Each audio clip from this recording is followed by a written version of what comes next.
Hello folks, Dick Fairburn here. I want to talk about a hot topic right now in gun rights in the United States: nationwide reciprocity. Allowing concealed carry permit holders to be recognized nationwide, all 50 states. And there's a chance I might tick a few of you off in the process, but I'll take that chance. Because nationwide concealed carry for active and retired peace officers has been in effect for about 20 years or more now in the United States under the Law Enforcement Officers Safety Act, or LEOSA. Now, a lot of gun rights activists have a little heartburn with LEOSA. They think it gives unfair benefits to law enforcement officers.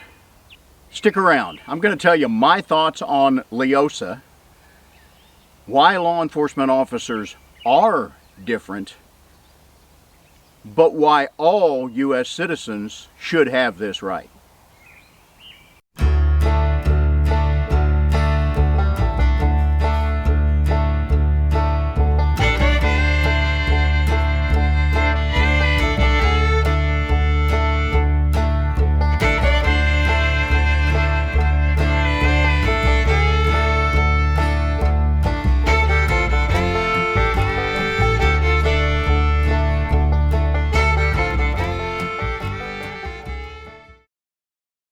Now, the LEOSA Act, which is often referred incorrectly as H.R. 218, and that was the original act back in the day, but in every Congress, every 2-year cycle, there will be an H.R. 218, so it's incorrect to call it that. Let's call it what it is, the Law Enforcement Officer Safety Act. It was passed in 2004.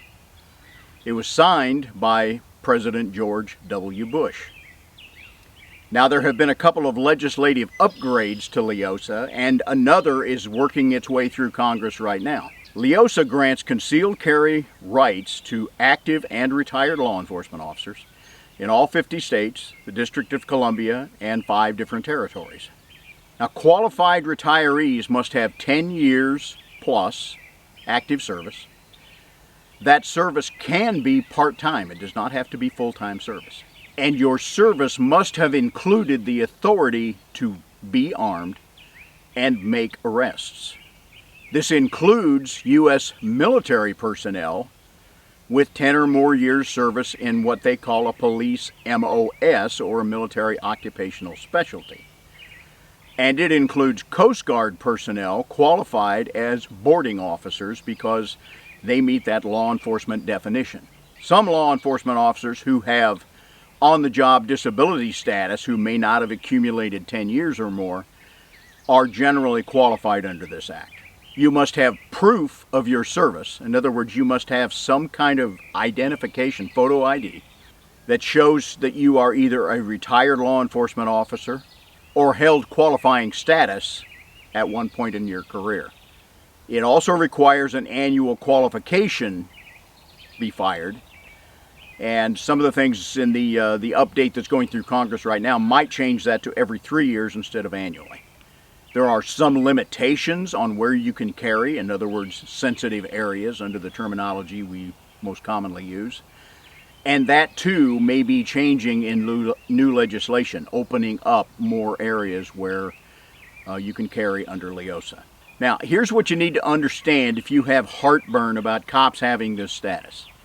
This is not merely a personal concealed carry benefit given to you simply because you were a law enforcement officer. It was enacted after 2001. And the primary impetus of this, the push in this when it went through Congress originally, was to add hundreds of thousands of armed, trained personnel who are out there and perhaps able to thwart a potential terrorist attack or active shooter events that are occurring in the United States. So the idea was, let's put a lot of people out there who are armed in plain clothes, off duty, who terrorists or active shooters who want to take the lives of a lot of innocent citizens. They may not recognize these people as someone who can stop them. And the ability of these people to have concealed weapons out there and not be recognized by terrorists or active shooters gives them a leg up on the possibility that they can get involved and stop the taking of innocent lives. There's another good reason why law enforcement officers were granted this self-defense capability. And this is for officers who might encounter criminals they have previously arrested. Now, a few months ago, I was in southern Illinois, down there with a buddy of mine who's retired state police. And what we were doing for the day was done. We went in town to have dinner at a restaurant. And when we got there, Kelly said, "Would you mind swapping seats with me in the booth at the restaurant?" And, okay, why? Well, because those guys at the other table over there, I've arrested all three of those, and a couple of them I've arrested multiple times. And I'd just as soon have me watching them, if that's okay. That's okay. Because these rednecks who didn't like going to jail when Kelly took them there might harbor some ill will towards him. And I didn't realize who they were, but he did. So he wanted to have his eyes on them. In other words, he had my back, and that's great. So critics put forward several reasons why they don't think law enforcement officers should have special carry privileges. They think that creates two different classes of people with Second Amendment rights, and that we as law enforcement officers shouldn't have special rights that they don't have. I can sort of see your point of view. Have an open mind for a few minutes and see if you can see my point of view. Some of these people, kind of like their number one reason is they will say, well, law enforcement officers, they aren't anything special.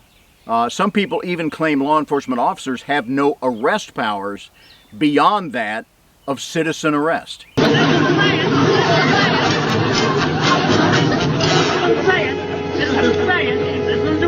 What are you yelling about?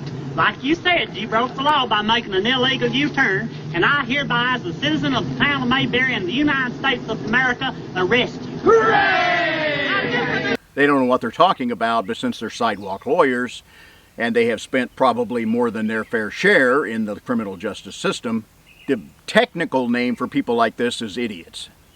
That's how they think. There are some rare circumstances where maybe some federal agents may not have the right to make an arrest for a state or local crime beyond that of citizen arrest. But they do that, and the courts and the prosecutors have always gone along with that.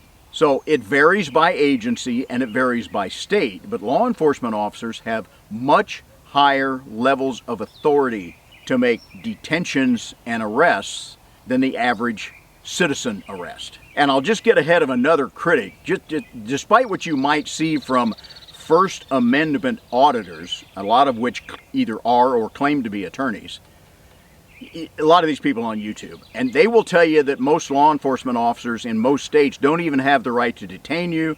They don't have the right to demand you produce identification and things like that. Okay, these people, the technical term for them is the same as far as I'm concerned. They're idiots. In most states, law enforcement officers do have the right to detain you, to conduct a brief investigation to determine whether or not a crime has committed and whether or not you might have committed that crime. That includes the right to require you to identify yourself and produce an identification card in most states. This stems from a U.S. Supreme Court case called Terry versus Ohio, and the term we use for this kind of a situation is a Terry stop. Now, law enforcement officers also have the authority to use deadly force in circumstances where citizens are not allowed to use such force. The Supreme Court case in this is the Tennessee versus Garner. And what we're talking about here essentially is someone who is no longer a personal threat to the officer or, let's say, a citizen. So the kind of circumstances we're talking about here would be an escaping forcible felon. Forcible felon means they're not just a felon on paper, they are a felon because they've committed a heinous physical crime against another person. Or in the cases of escape from a prison or something like that. Citizens can certainly use self-defense situations. They can use deadly force as needed. But if that person ceases to be a threat and turns to leave, a citizen's right to use deadly force in those kind of situations stops. You can defend yourself. You cannot use deadly force against someone who is not immediately a threat to you or persons around you. Another story. Good friend of mine, I worked with this guy for years. Owned a farm. His farm had been broken into a number of times, but he didn't live on the farmstead. He lived a mile or so away. One day when he went there, found out the place had been broken into again, items had been stolen.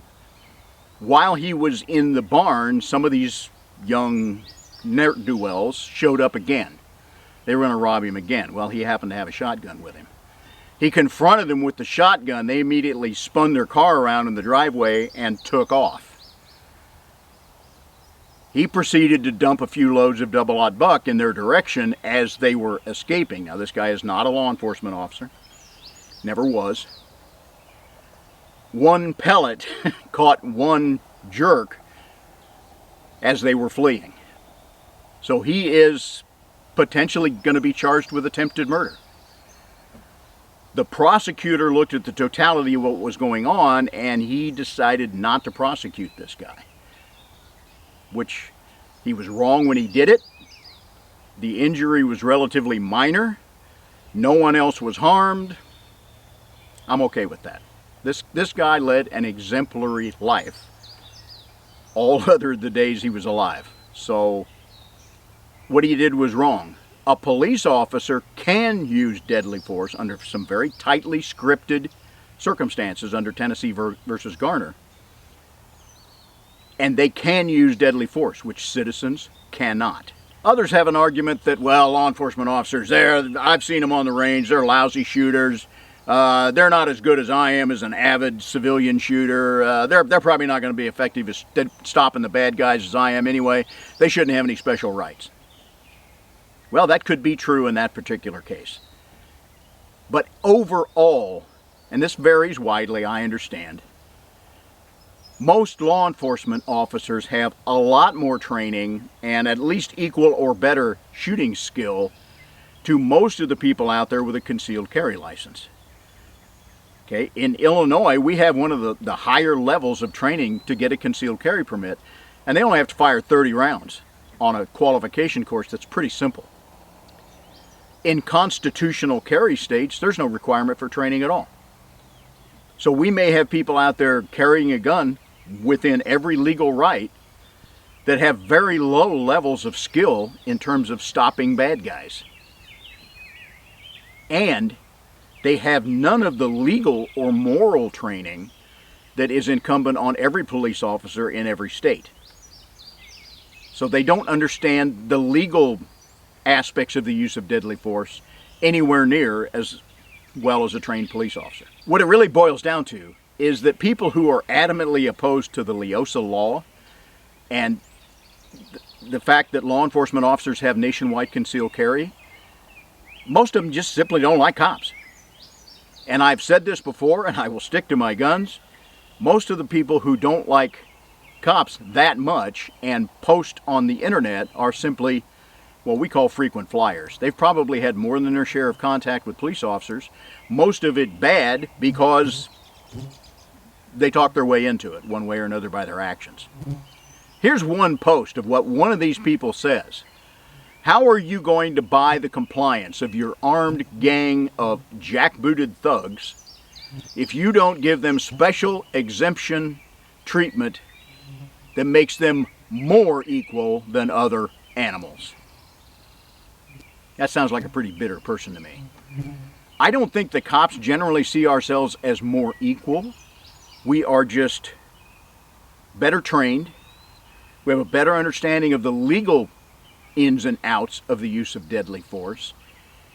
And probably more important than all those things, there's one other thing that law enforcement officers have that virtually no concealed carriers have unless they have some kind of law enforcement background. The cops have experience at dealing with bad people under stressful situations.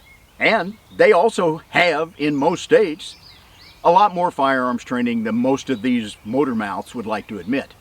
Now, are they going to shoot as well as a highly skilled Grandmaster USPSA shooter? Hell no.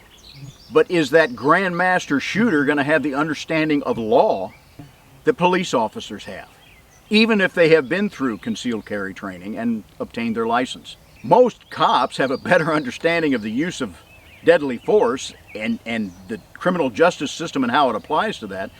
Most cops are better versed in this than most attorneys, unless they're prosecutors or defense attorneys. And as I said, the knowledge and the skill is one thing. It's the experience at handling tense situations, bad people under stressful conditions, that really makes the difference between experienced law enforcement officers and citizens. Now, are there bad cops out there? Yep, I've worked with few. I've helped to get rid of a couple. There are others who are not necessarily bad cops, but they're a little badge heavy. They can certainly be a bully sometimes. I've known some of these people, but I'll tell you, 99.9% of the cops are good people. There's one factoid out there that I think opens the eyes of some people.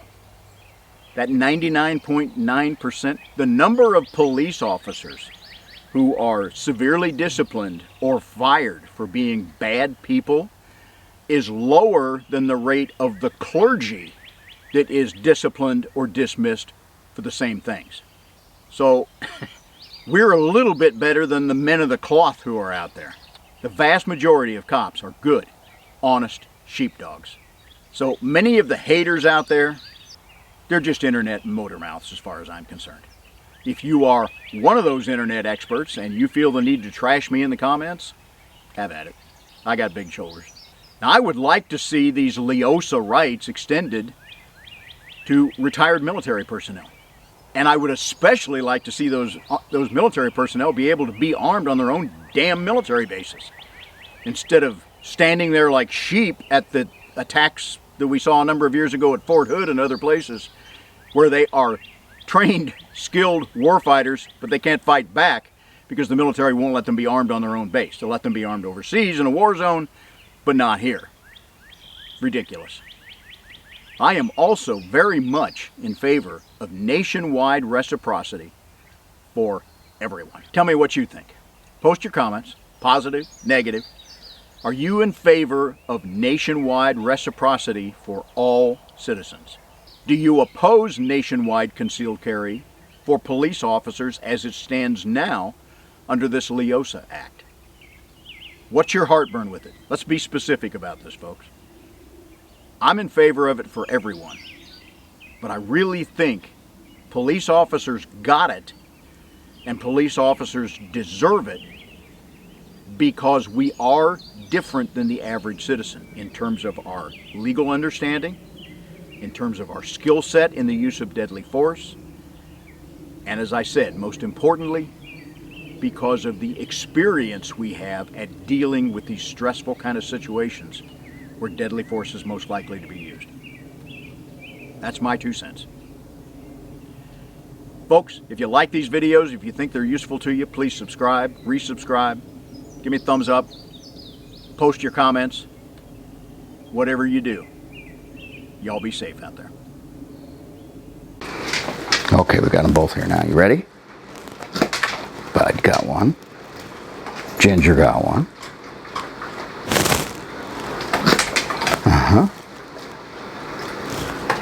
Oh, she missed it. She usually gets them, doesn't she, Bud? Okay, girl, last one. You ready? You ready? Yeah! That's all there is till next time.